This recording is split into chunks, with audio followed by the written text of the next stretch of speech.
Replicants are like any other machine. They're either a benefit or a hazard. But if they're a benefit, it's not my problem. Hey everybody, welcome to You'll Probably Agree. Today I want to talk about one of my favorite films in the last 10 years and one of not Ian's favorite films, but I promise to approach this like a therapist so I can be as objective as possible and not be judgy. Perhaps it is I who should be judging you, sir. Yeah, well, yeah. The beauty of film is that it's subjective, or is it? I don't know. When it comes to Michael Bay, maybe not. And actually, yeah, yeah. Anyways, we're talking about Blade Runner 2049, a movie that I think, and this is a bold statement, is superior to the original in almost every way, and we'll get a little into that. A movie that is horrifyingly relevant today, and a movie that Ian, why don't you like such a good film? Are you okay? Yeah, I mean, I'm fine. The thing is, I watched it. I just finished watching it about 20 minutes ago. Sort of like on the Ratchet conversation that we had a few days back. By the time this airs, I finished just in time to record, but I've actually had some sleep, so this will be I'll be a bit more coherent on your podcast than on my own, so you get the benefit of that at least. I was trying to figure out about an hour into this, and I was just watching on my laptop. I'd seen it on the big screen when it came out 3 years ago. I was like, why didn't I like this movie? Because I got into it today, and I was thinking, well, maybe it's because it was one of those things where it was a critic screening that was at like 7 or 8 o'clock or something like that. The movie is almost 3 hours long, so it could have just been that I was, damn tired after a long work day and then going to a press screening. And then, at about the halfway point, maybe the 2-hour mark, I got that sinking feeling. I'm like, oh, this is why I don't like this movie. Denis Villeneuve is great at setting a mood and creating this wonderful world. It's just that in this particular case, I think he's lousy with the characters. Part of that is, I'm sure, intentional, but it's very hard to, I think, build a story around people who are essentially all robots or robot-like and have it resonate. So that's my big problem, is like it's visually it's great, but I think it wears out its welcome, and like narratively it's kind of a dud. I think, and I haven't seen the original Blade Runner in a few years, but I don't think it needed a sequel. I think it stands pretty solidly on its own. It's not a perfect film, but I think part of that is because of some of the mysteries that the filmmakers were trying to leave out there for the audience to figure out. And this movie answers some of those questions, and I think it's kind of a detriment that it does. So that's my opening statement. Interesting. Well, it certainly does create a mood, and and filmmaking really is about creating a mood, creating a theme. It doesn't seem empty to me. I think a lot of the themes that I felt were lacking in the original. Now, here's the thing: were you a fan of the original film?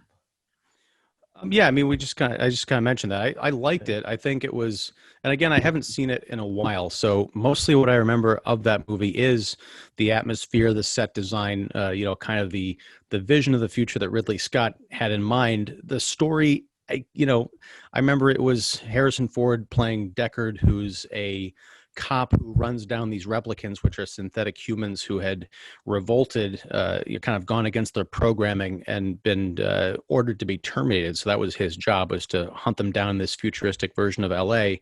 And he kind of uncovers this movement of replicants who they may be more human than we thought. They're not just like slaves. They can actually feel things and have emotions. And the big question at the end of that people wrestled with for more than 30 years was, is Deckard in fact a replicant as well? we get the answer to that question in Blade Runner 2049. I don't know that it's that satisfactory, Do but we? yeah. They don't really tell you if Harrison Ford's a or Deckard's a replicant or not in the sequel. Well, they make a pretty good case for the idea that if he's not a replicant, then there's even more questions. And I don't think, I think if the movie wants to do itself some favors, they'll just say that he's a person and not a replicant, because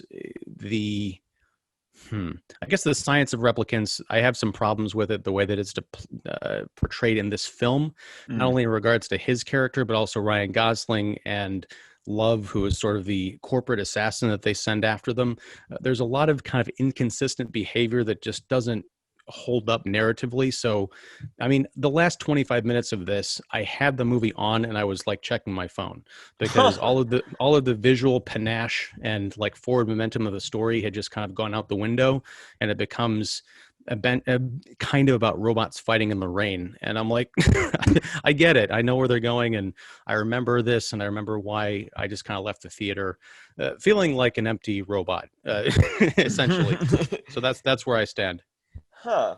Yeah, well, I don't think they quite answer, because even Denis Villeneuve said, in multiple interviews, that he wanted to leave the question regarding Deckard's sort of birth up to questions, because if he answers it and says yes, he's a human, people are going to be mad. If he answers it and says yes, they're going to be a replicant, people are going to be mad.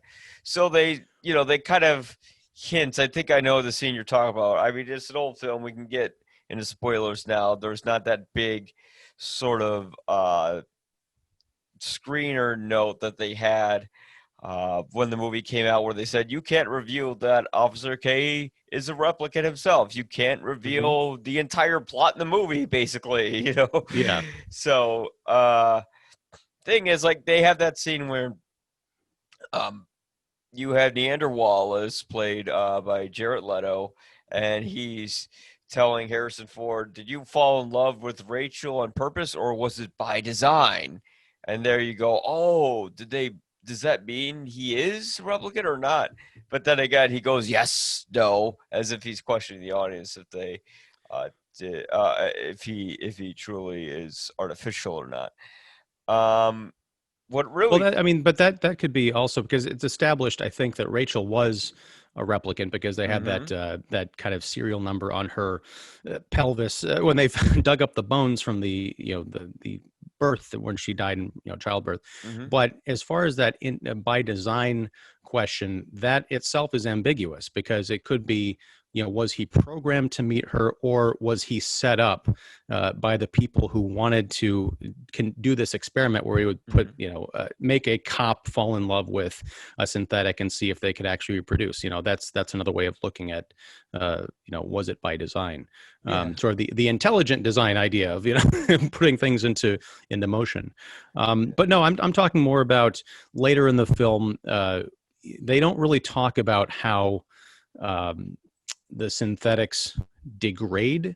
They are artificial people, but as we see, Harrison Ford has gotten older in the last 30 years, wherever since we've seen him.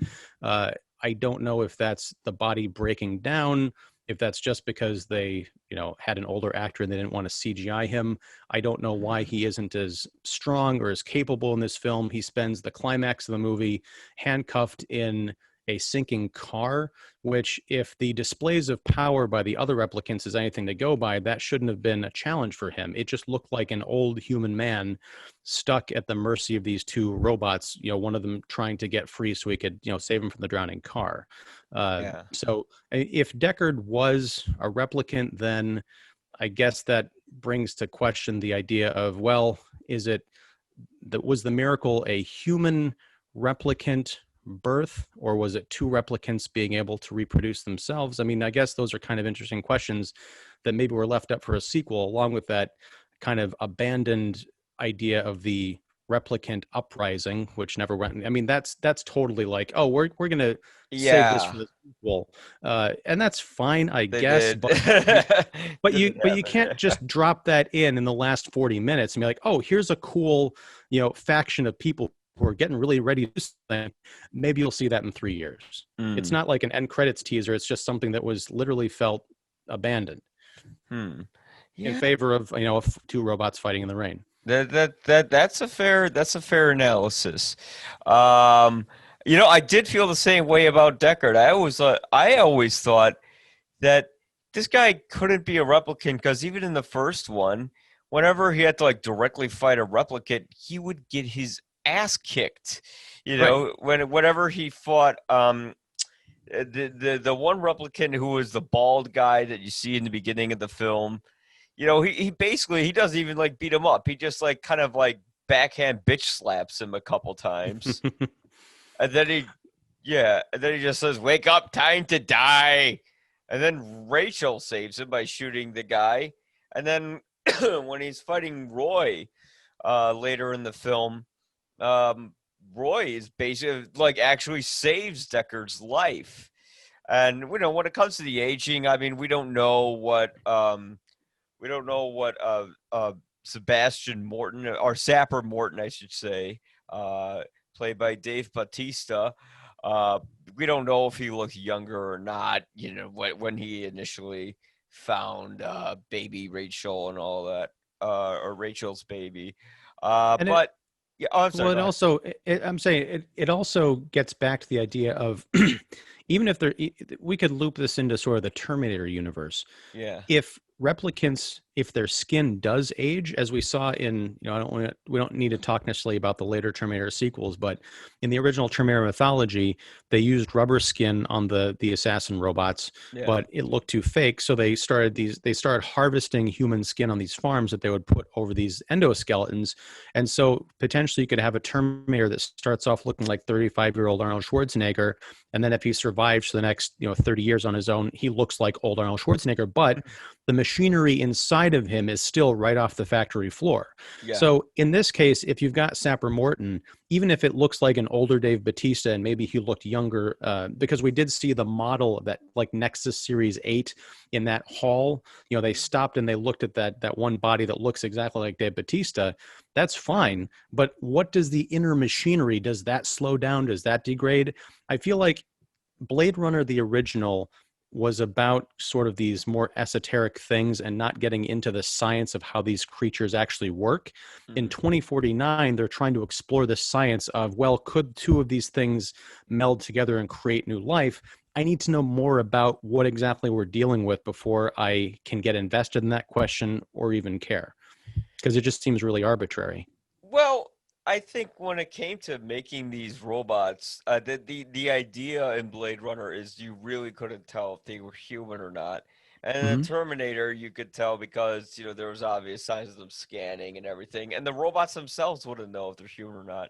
And what really turned me on to Blade Runner is I actually like the fact that the entire cast is basically replicants. And that the two humans in the films are sort of like the ones who are like the most heartless, of everything, as the term goes, more human than human, which I always wish they attached the White Zombie song to it.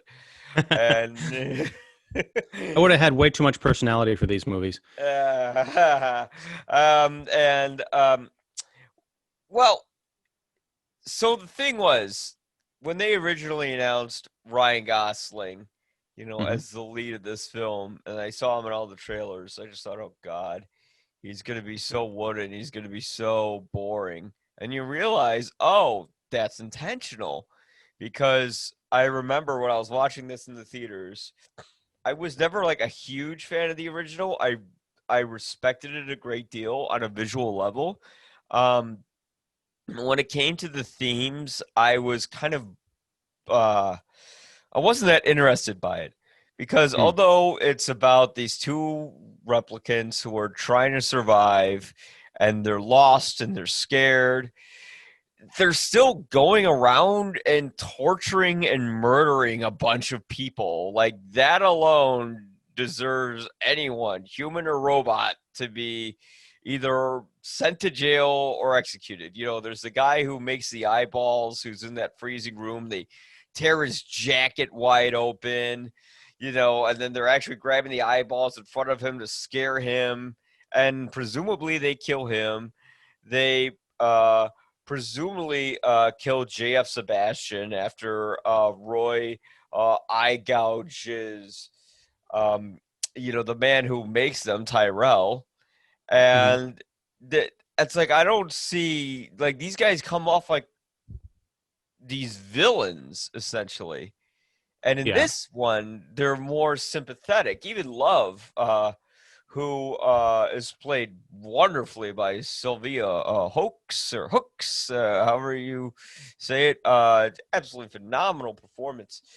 Even she, to a certain extent, you see like a little tear drop from her eye whenever she has to kill someone or something like that. It's almost like she's designed to do these horrible things, but she doesn't want to. What makes Well, 20? I mean, but again, I mean, what sense does that make? I mean, if she was designed to do these terrible things, I need to know a bit more about, do these things have souls? Do androids in fact dream of electric sheep? It's just, if there's not an explanation. I mean, we talked a bit about Michael Bay. You look at the Transformers movies, and they're obvious logic questions that the audience is considering, but he just doesn't care and throws it out. And that's one of the reasons that it's easy to tune out from those movies. I had the same problem in Blade Runner 2049. There's some great kind of corporate espionage exposition, that, the opening title cards, and I'm like, oh, okay, this is really interesting stuff. But that's about as far as they go, is explaining what's going on with these creatures, are calling these robots. I don't understand how you can build something that's a synthetic organism and have it get feelings. This has been done much better, I think, in the Terminator series, where if the machine is going to develop a personality or find sentience, it has to be programmed by a person, kind of getting into the brain and tinkering around. Or even Alien, the idea of those synthetic characters, evolving from simple robots to conniving robots carrying out company orders, to robots that actually are being designed with personalities that can have things getting close to emotions, but they're all very consistent in their telling. This movie has a convenience problem that I just couldn't get past. Well, I think I mean, look at Officer. Like I was gonna say in the beginning, what really turned me on to this movie is immediately when they reveal in the film, when Dave Bautista says to Officer K, Dave Bautista, when Sapper Morton says to Ryan Gosling's character, who's the protagonist of Officer K, how can you do this to your own kind? You realize that he's a replicant. I kind of like lunged forward in my chair. And now all of a sudden, the whole question of, is the protagonist a replicant or a human? They just tell you right away it's a replicant, and it turns everything right on upside down on its head.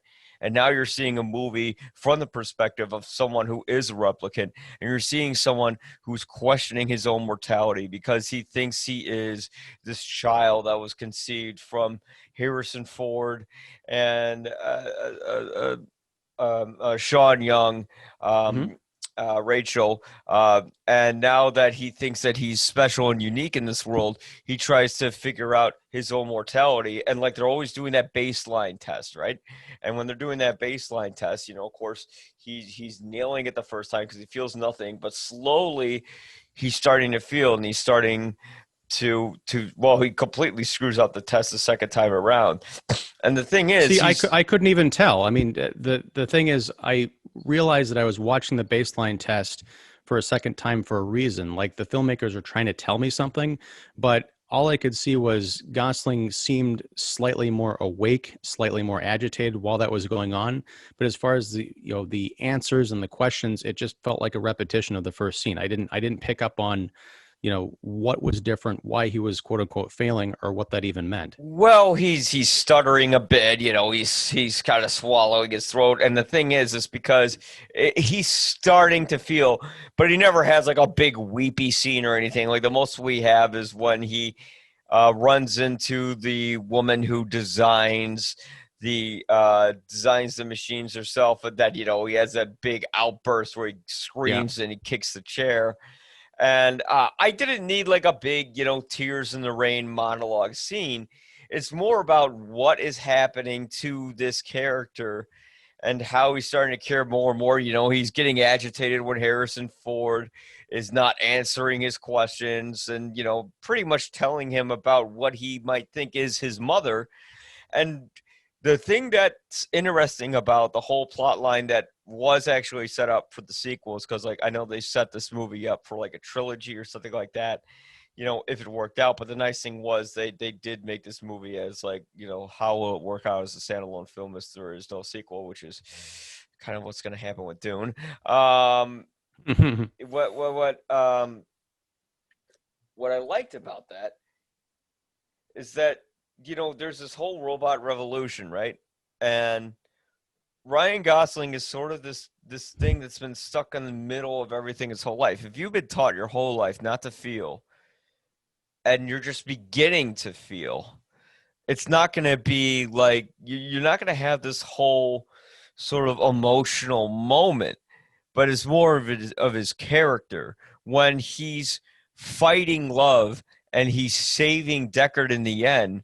It's because he wants to make a difference in his life. He wants to do something that helps someone else rather than just doing something because he's told to do it. He's no longer trying to find out if he's someone's kid or not. He's no longer trying to find out if he's special. He's just trying to make a difference in the world. He's trying to make someone happy. He doesn't care about in the end, when he's running into that artificial over sexualized version of Joy, his holographic girlfriend. The thing is, he's really questioning, am I going to matter or not? Because this holographic girlfriend of mine, who I love, here's her, what's essentially supposed to be its default design. It's naked, a 1,000,000 feet tall version advertisement of itself. And he customized it to be like that.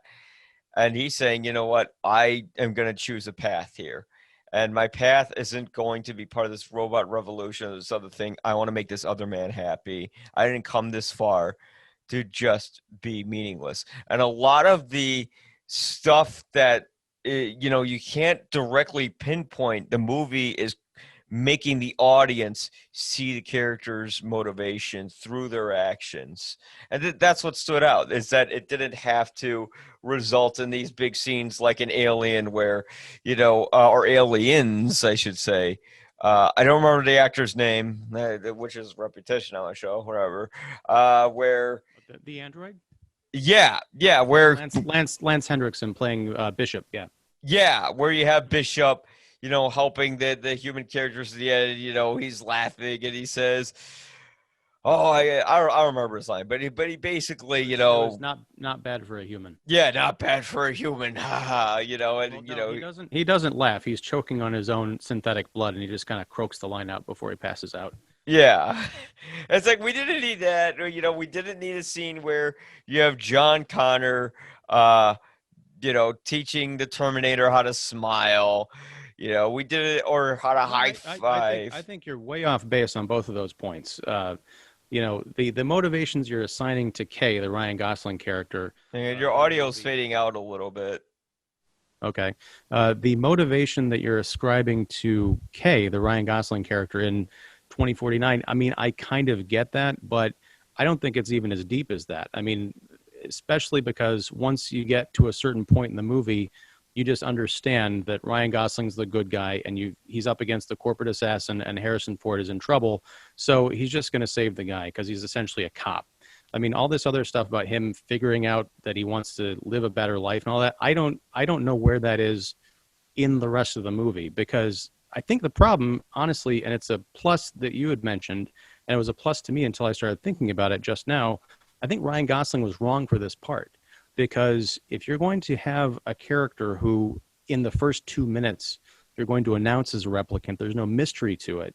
You need an actor who does not, in the rest of his filmography, play that same kind of 1,000-yard stare, very quiet, very reserved guy who's essentially a robot in just about all of his other roles, or at least the ones that he's known for. You need someone who you can tell the actor is switching to a different mode of personality so you can watch that journey of self-discovery, because unself-aware robot Ryan Gosling versus self-aware robot Ryan Gosling, you can't measure that on a scale. It doesn't show up.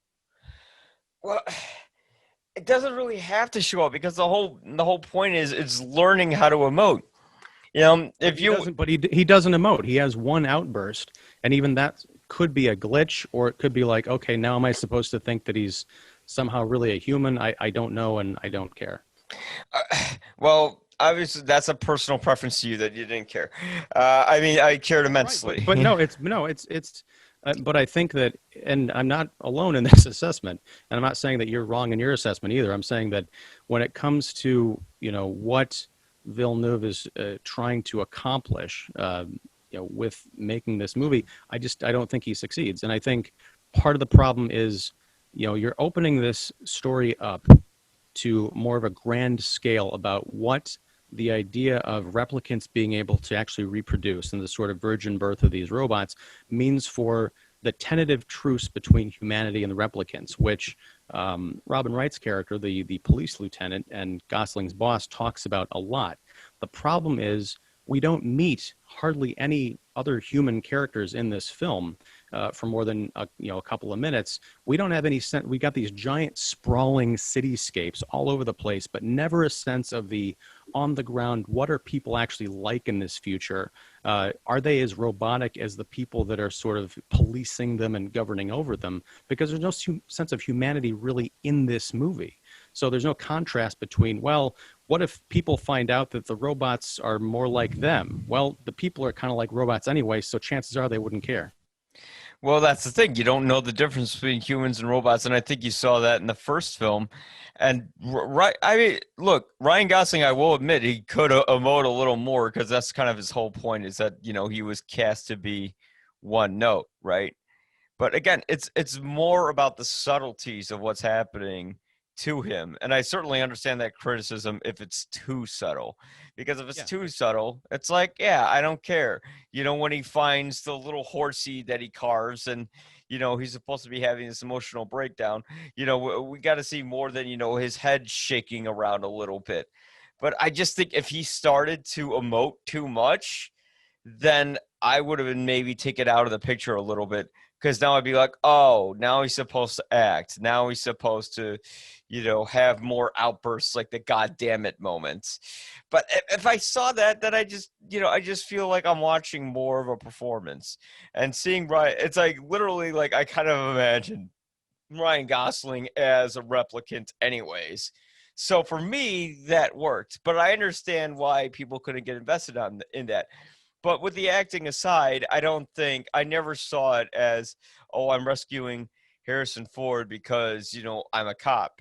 You know, I mean, at that point of the movie, he was far from being a cop.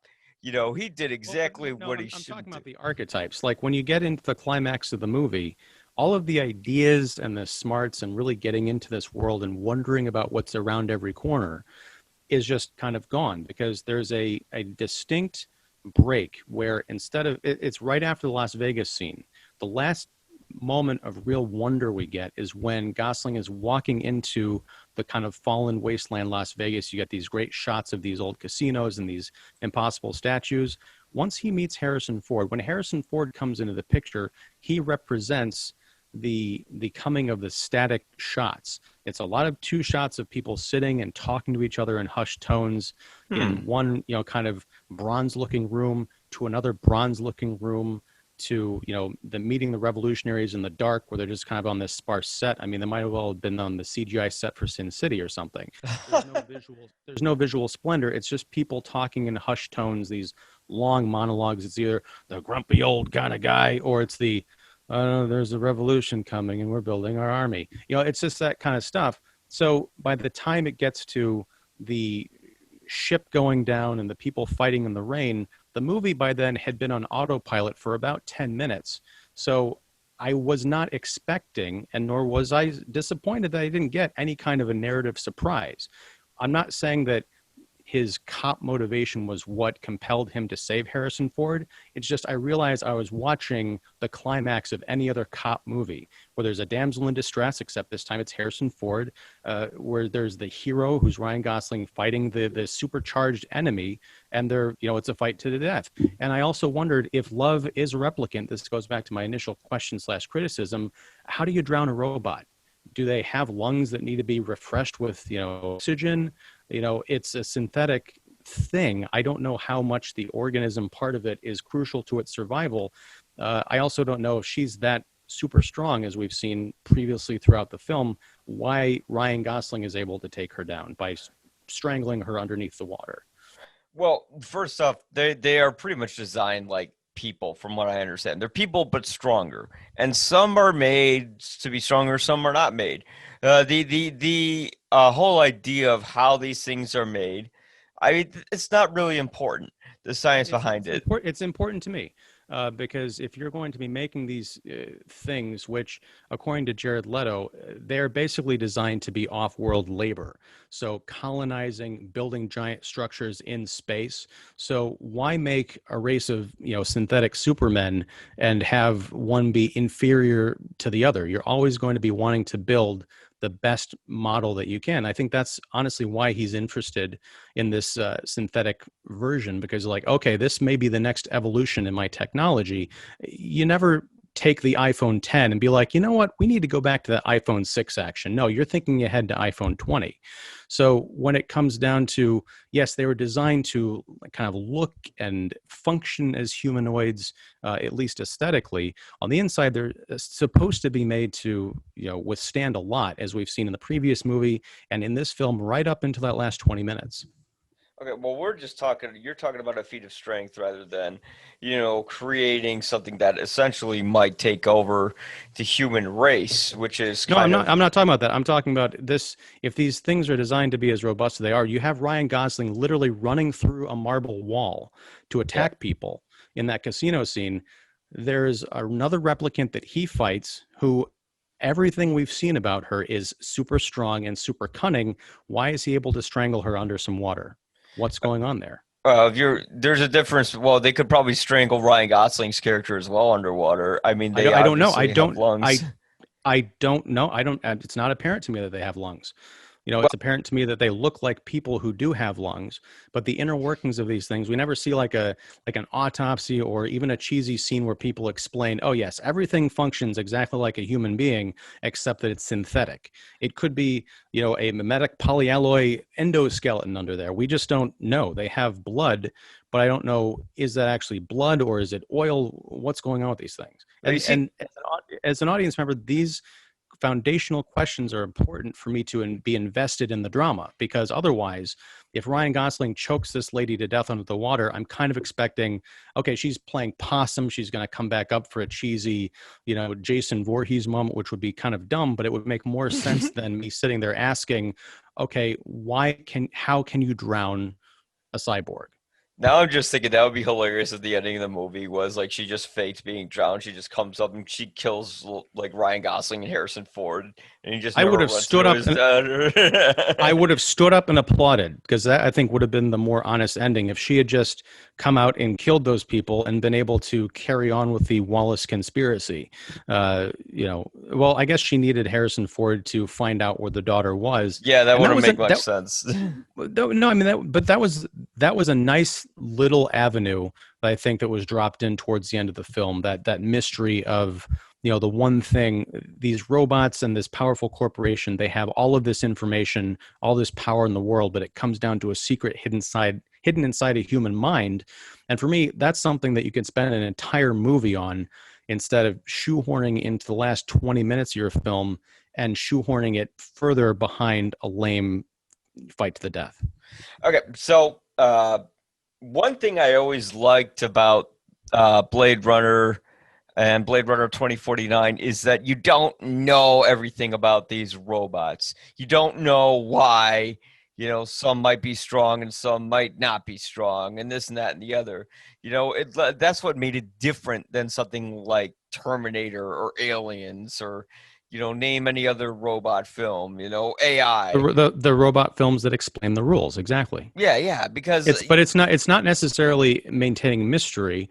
I think it's leaving the door open so that you can accomplish certain things within the story that you wouldn't be able to get away with if you had laid the ground rules for the audience. Yeah, I know. It's like the Force is plot armor is essentially, but yeah, but here's the thing. I like that because it does reinforce the theme of being more human than human. What makes all of our bodies work and what makes us so unique, and that's what the movie's questioning. And if this movie's all of a sudden like showing like a torn open Ryan Gosling with a bunch of fucking like gears moving around and shit, that would have that would have made it not so interesting to me. Then I wouldn't really care as much about him, because when you're seeing that robot being born, it kind of comes through like a tube that's almost like it's being it's covered in peanut butter or whatever the fuck she was covered in.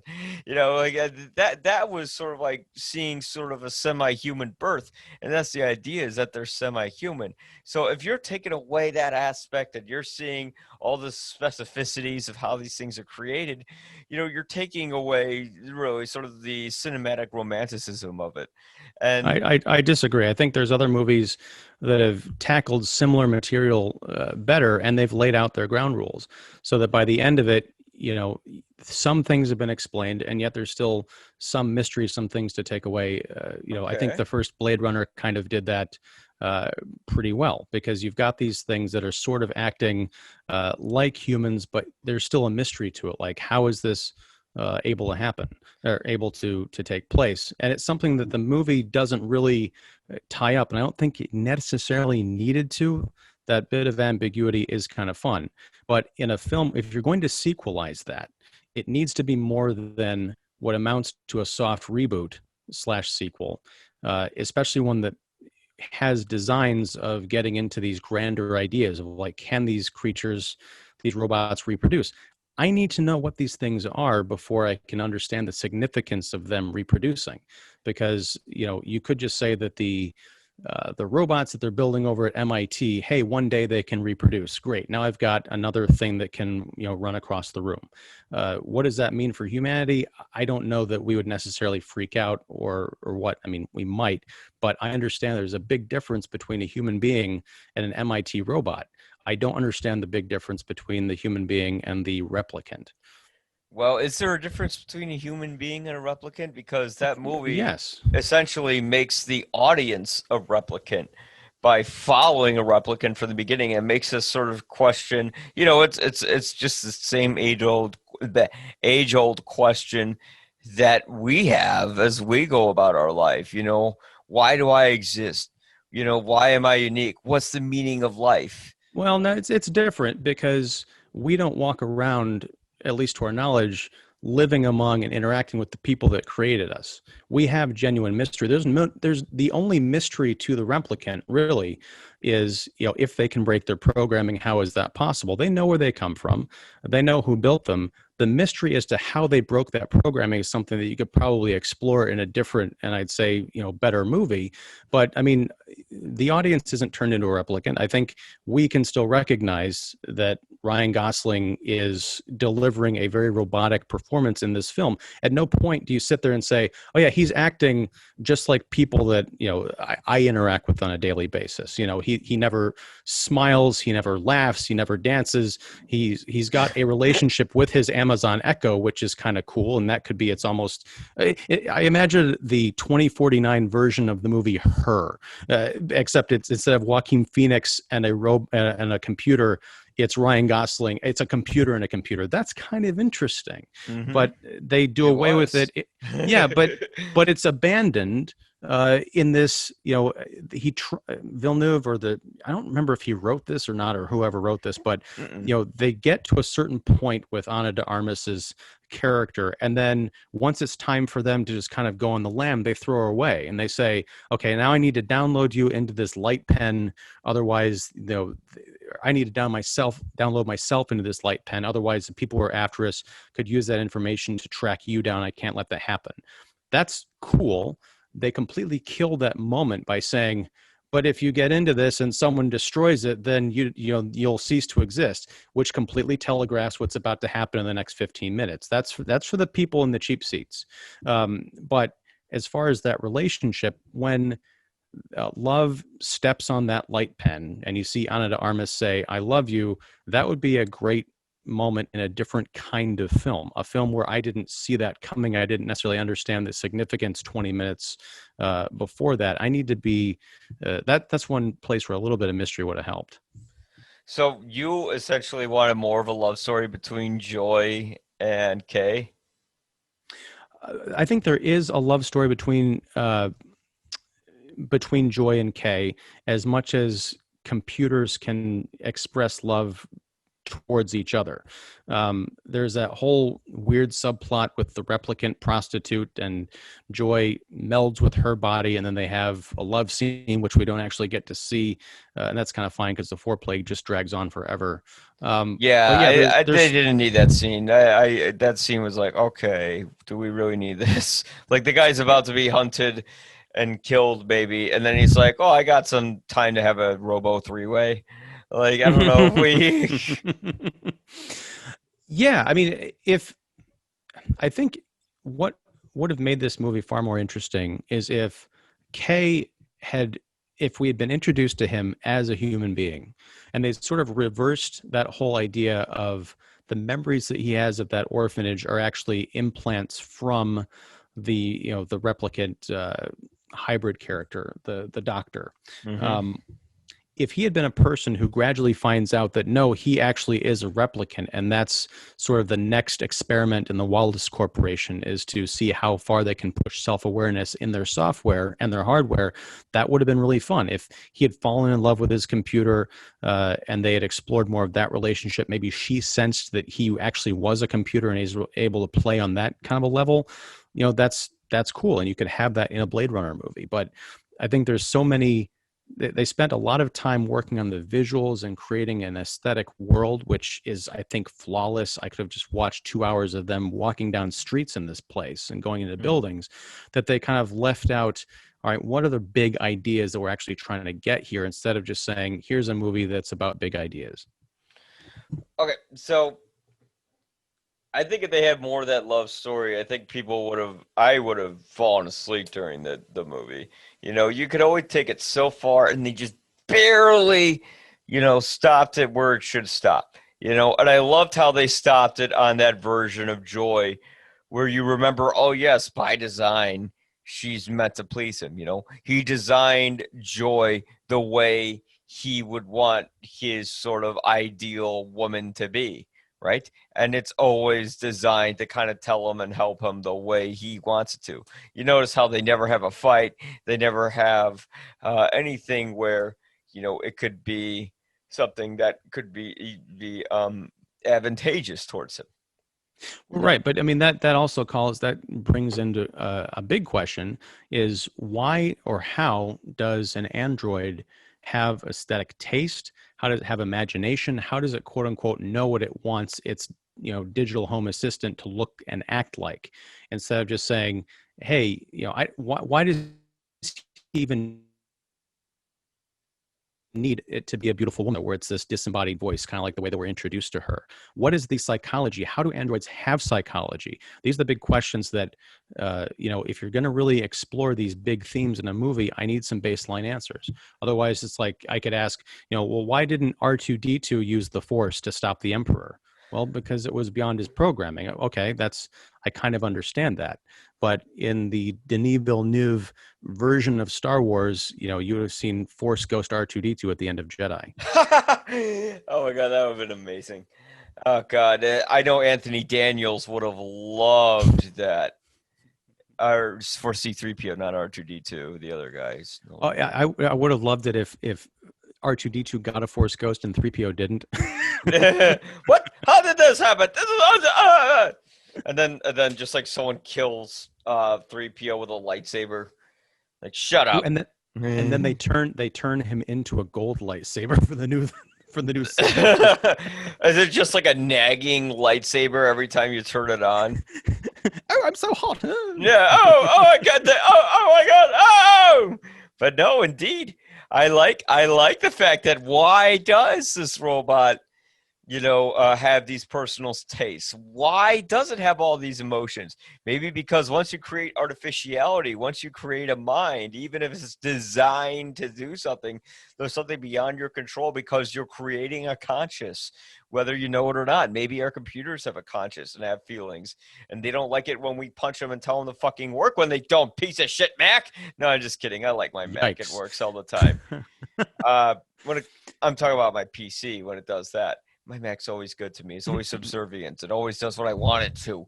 Are you afraid of your Mac? That's the sense I'm getting. It's like you're afraid it's going to wish you away to the cornfield. Oh, I love the Mac. It always does really good. I love the Mac. It's good. It's a good Mac. Please don't. No, but no, that's what I like. I like the mystery behind it. And I like how it ties more closely. I don't know if you've ever read Philip K. Dick's book, The Entry Stream of Electricity. No. I'm not. See, it ties more directly towards the themes in the book, because the problem I had with Harrison Ford's character Deckard, like I should say it again, whatever, fuck it, is that in the movie he doesn't have a character. He's just a guy who's drunk all the time and then tries to rape another robot, and then somehow they magically fall in love and have this love story that Denis Villeneuve kind of has to write around this rapey love story in the original, which surprisingly he does kind of take the ending of the original and the ending of the director's cuts, let's say, and kind of meld them together, where if you remember the ending to the original, they use that leftover footage from The Shining, where they're in the big grassy valley and narrates, Rachel and I ran away and we fell in love, right? And from there, we know, okay, they actually did run away and sort of fall in love. Although I don't think it was this big grassy valley. It was probably a horrible shithole that Dave Bautista was in or whatever. And they actually kind of gave you more of a character to Deckard in the sequel, where he's a man who wants to protect his daughter. In order to protect him, he has to go through a tremendous amount of pain, because just like I'm just finishing up 1984, just like Winston in that book, Winston chooses to love someone for and basically sacrifice his life for what may be a lifetime worth of pain. Although Winston gives up at the end and gives up the love of his life and all that. But still, the thing is, this is a version, but this is sort of a version of Winston, and this is a version of Harrison Ford's character that has more to it, and it really explores what it's like to be a robot or not. And that one in the book, it just unquestionably tells you that that Deckard is a human, right? In the movie, well, okay, but here's the thing, and you just opened up a whole bunch of other problems that I didn't even know I had with this movie. Okay, so Harrison Ford is different in this movie than he was in Blade Runner, because he's essentially just playing Harrison Ford. He's playing the Han Solo version from Force Awakens, which, frankly, the whole plot, or the whole motivation for his character doing what he's doing, is straight out of the Force Awakens. When Ben Solo comes along, Han Solo hightails it out of there, goes back to being a space pirate to leave his son to be raised, by somebody else, and awful things happen around them because of that choice. So there's more humanity, I think, in Harrison Ford in this movie, just because he's acting more like a human instead of just this, hard-boiled 1940s prototype, detective. But my question is, if he is in fact a replicant and not a human being, as you've discussed, earlier in this show, that he was probably a replicant, or there's a good case to be made, Why is he making that hard choice? What is the emotional drive that's causing him to separate from his family instead of just going on the lam with them? I mean, they're freaking robots. They can figure out, maybe they can get off world somehow. There's all this talk about all these other worlds and they're kind of going to colonize the universe. Yeah, we're just still stuck in this shitty LA. There's no scope to this movie. The other thing is 30 years have gone by since the first Blade Runner movie. We knew in that film that there were replicants that were being hunted, but they were also very cunning and very tough. In this film, we've got an entire underground network of replicants. We've got replicants who are working for Wallace. Love is very smart and, as we see, very vicious and capable.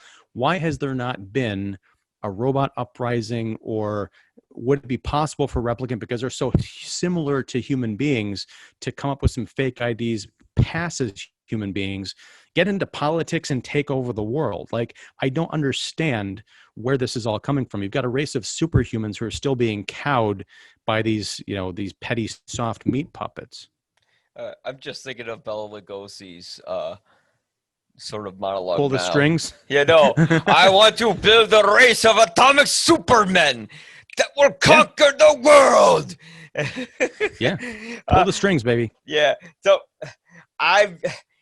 if you did all that, you'd make the Matrix sequels, where the reason the Matrix worked was because it was smaller in scale and there was this whole other world beyond it, right?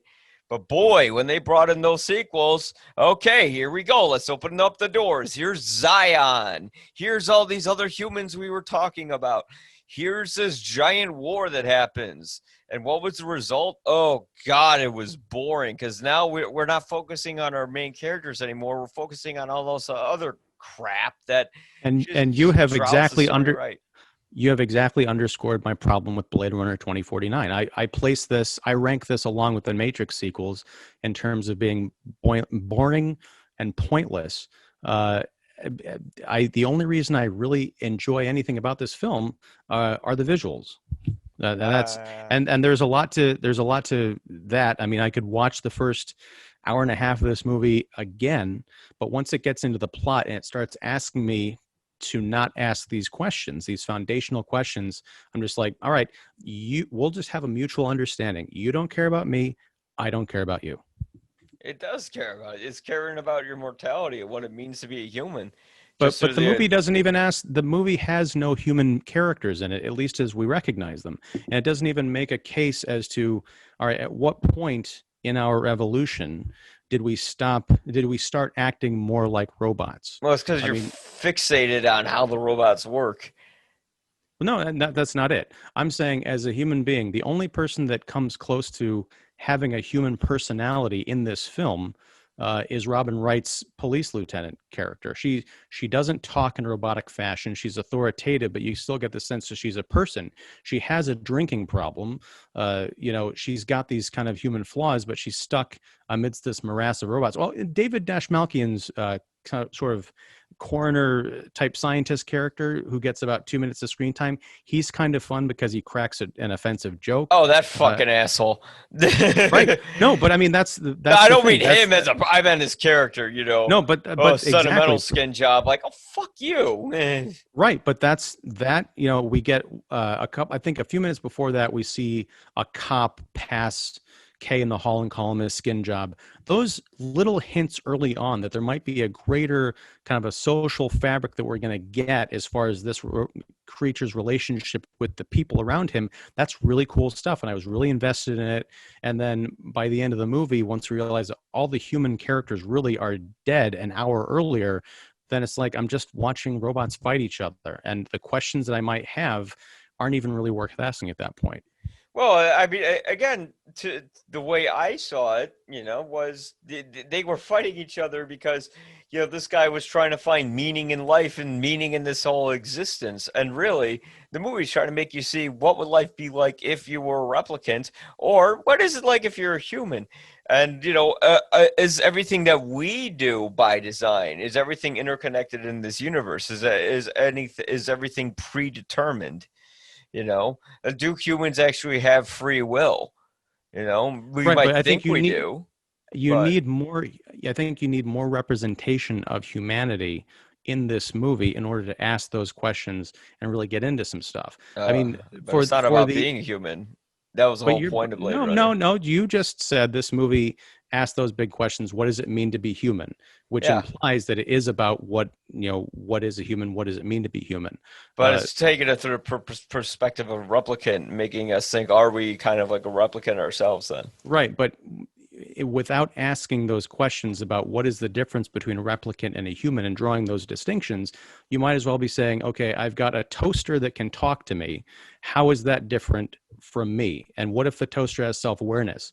What does that matter? I don't know.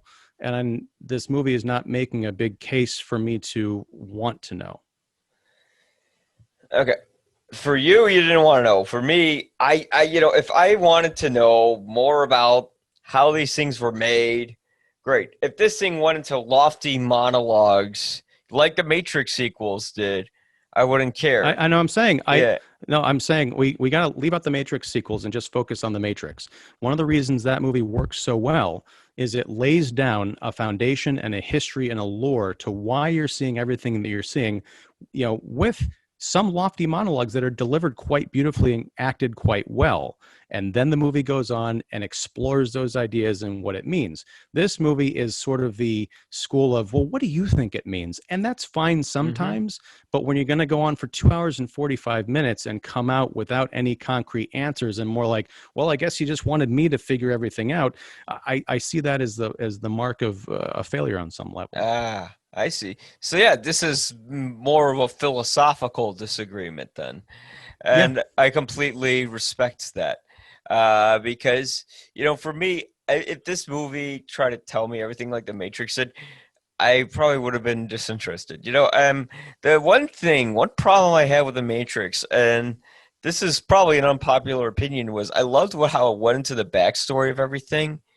And then it drops everything to become kind of like this silly sci-fi action film. Oh yeah, I agree. I like The Matrix on principle. I like the idea of The Matrix more than I like the actual film. And what I do appreciate is it lets you know exactly when the stupid starts. It's when Lawrence Fishburne is tied up in that chair. The moment you see the helicopter come into frame, and Keanu behind that gun, everything after that, the ideas go out the window along with, millions of pieces of shattered glass and bullets. Yes. And you see, the thing is, I liked how this movie didn't try to top the original when it came to the climactic action scene, because the original, you're inside this rainy apartment building and everything looks incredible and gorgeous, and in this film you can barely see what's going on, and they're fighting in this barely lit ship as they're over this seawall with water pouring and hitting everything, and these two replicants basically fighting over the fate of a human man.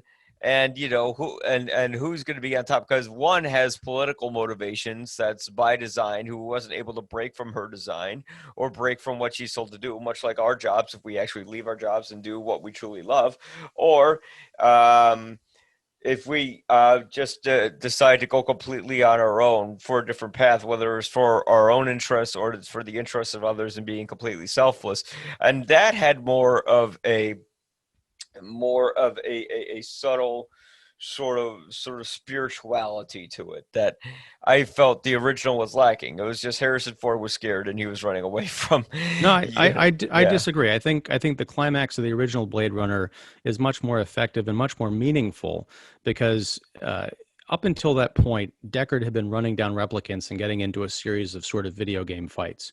But when he was confronted with Roy Batty, you really see it in Rutger Hauer's face. And during that, tense fight that they have, there's a sadness to it because you realize there is something more to this guy than just being a villainous, like, crazed robot. He has some level of self-awareness, and Deckard, if he is a replicant, is sort of wondering where that is in him. He's got to put this guy down, but is he killing one of his own kind, or is he really just going after a crazed toaster? And I think with the climax of this film is so uninteresting to look at because it does look like they're in just a giant flooding water tank, that it felt to me that they'd run out of steam and ideas and, frankly, money. Well, I didn't see Record Deckard. I was thinking of Rucker Howard and Deckard, I think.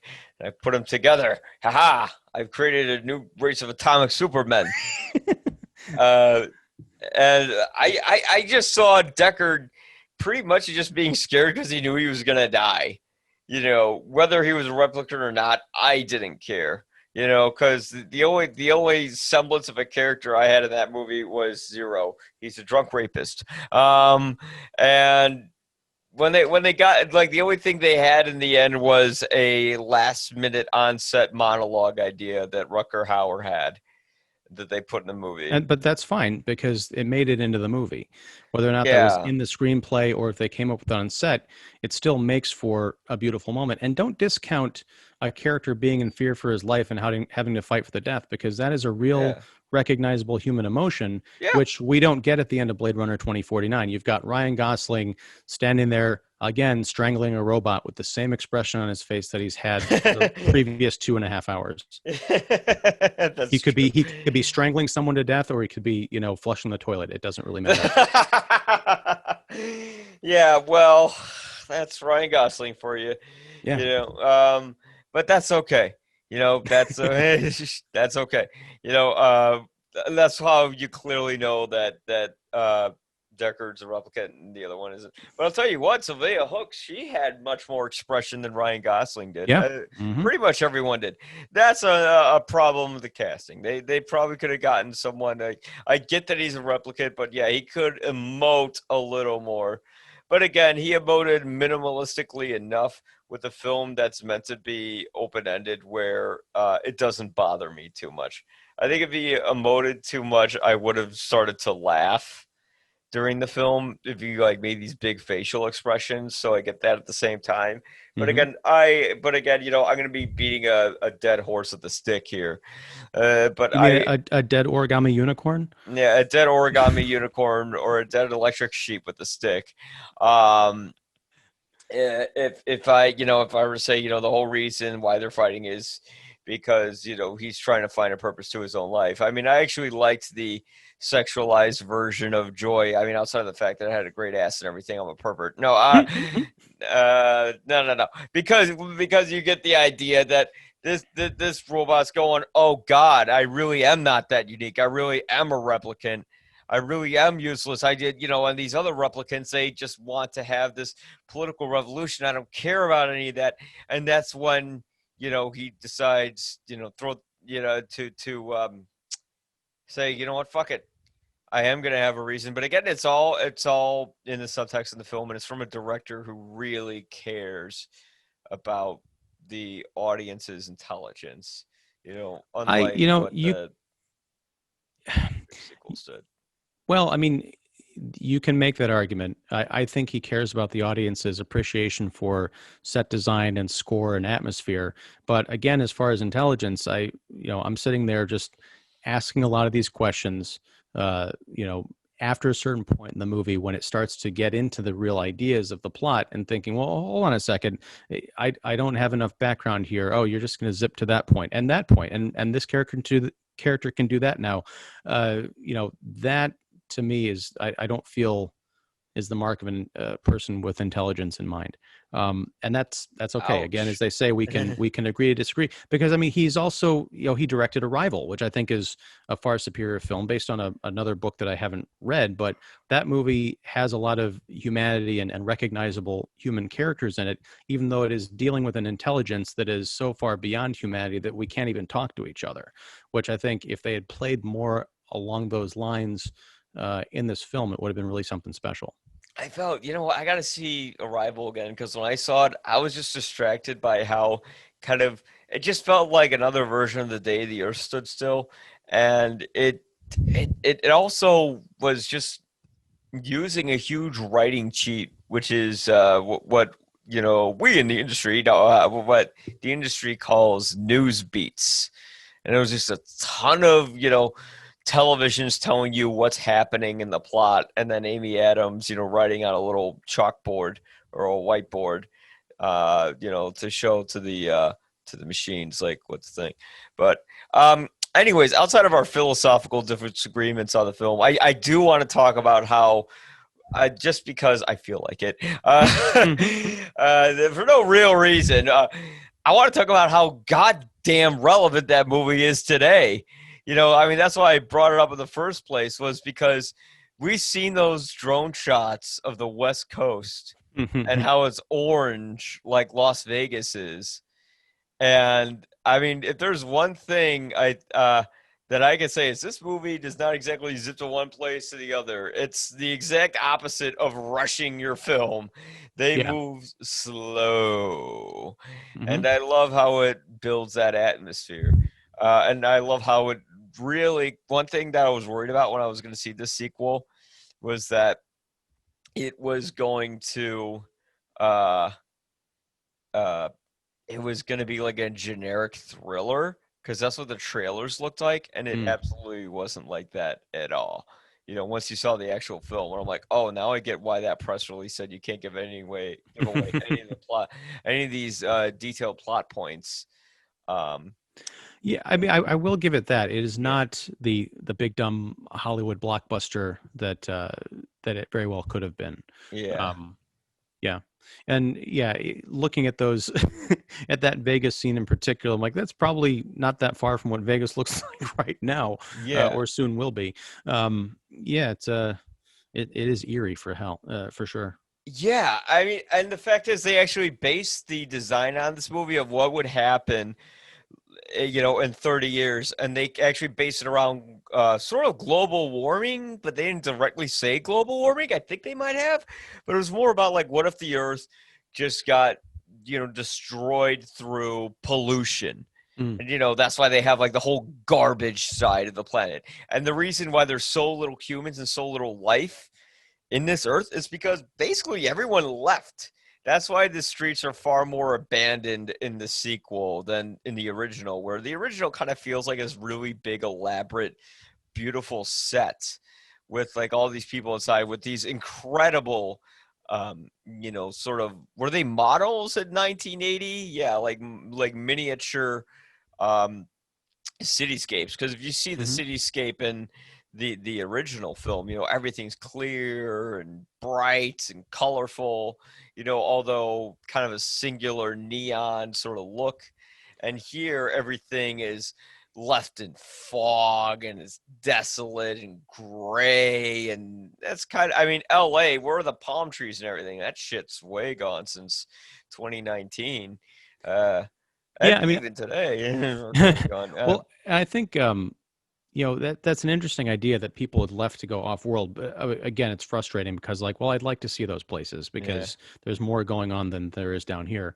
But also, I don't know if that necessarily checks out. I don't doubt what you're saying, but I feel like it might be a filmmaking slip up, because the shots that we do get of Los Angeles, yes, it does look depressing and kind of dire, but there's an awful lot of lights on in this sprawling cityscape. It doesn't look like a whole lot of people have left. If there had been more of like this kind of a desolate, burnt out sweeping shot with like one little glimmer of light in this sort of, horror district or business district that they have that's near the police station, that would have made a stronger case for like, everyone just hightailed it out of here. But it seemed pretty populated to me. Yeah. I wonder how populated it is, or if there's a lot of buildings like, his name wasn't J.R. Sebastian in the book. It was like J.R. Isildur or something like that. It was like a Lord of the Ringsy name. It's kind of weird. And he kind of lived in this building that was just like in the original film. Like, it's this big building, but there's not a lot of people in it. So I think there's a lot of these ads from these corporations that are maybe serving like the few people that are left in this earth. It's kind of like an impoverished sort of place where there's not a lot of human life left, and there's even less now. Well, I mean, but it's open for interpretation. Well, I'm going to say that's an interesting idea, but that's also from the book, so it doesn't count from the film unless they underscore it. And B, knowing how people work, you're not going to have a giant city that's completely lit up. I mean, you can see it everywhere if there's no one there. Like, what's the point? Well, I think at that point, if they were to go that direction and they were to make like an abandoned city, I think fans would have been bored to see that. Like, oh, okay, so the first one just looks like it's on a shoestring budget now, you know. So But that'd that's be what I'm kind saying. of Like, yeah. if it goes back to really thinking about what story are you telling with the visuals. If you're not going to do it with dialogue or voiceover, you're going to tell it through the images that you present. So what is the story I'm being told here? I get one Mhm. impression from watching Blade Runner and Blade Runner 2049. The impression that you're giving me based on the novel, they conflict, which is okay because Yeah. it's not like they're directly adapting the novel to this movie. No, the novel's very different from both films. The second one thematically is far more like the book. I got to read. I'm glad you were having this conversation because Yeah. I really got to read that story now. Yeah, I mean, none of the characters in the sequel are in it, but just in terms of the philosophy, and a lot of the That's philosophy fine, is yeah. kind of like goofy in it. Like there's this whole machine. It's called like a mood or emotion machine where they put their hands on. They see like this guy climbing up a mountain, and he just gives them philosophical advice. And Deckard's married to this girl, and like his whole point is to buy him an electric sheep. And boy, does that book get into detail about buying synthetic animals. Like, holy shit. If they were to really go in that direction, like with a book, you'd be really bored. Because it's like, oh, look, another scene where they're talking about like a pet robots. Ugh. Oh, God.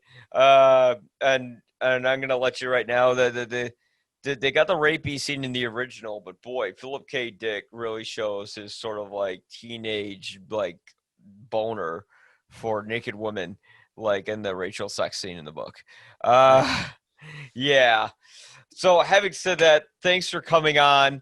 I think Blade Runner 2049, this really enhances my case as to why I like it. It's a movie that asks more questions and shows less than more and doesn't do the Matrix sequels. But no, thanks for coming on.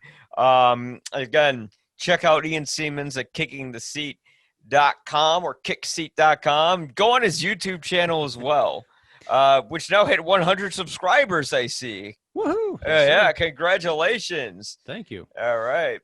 Yeah, and thanks for having me on. This has been a lot more sparring than we're used to. This is fun. Yeah, I know. Wait till you see. Good Mac. I'm just God.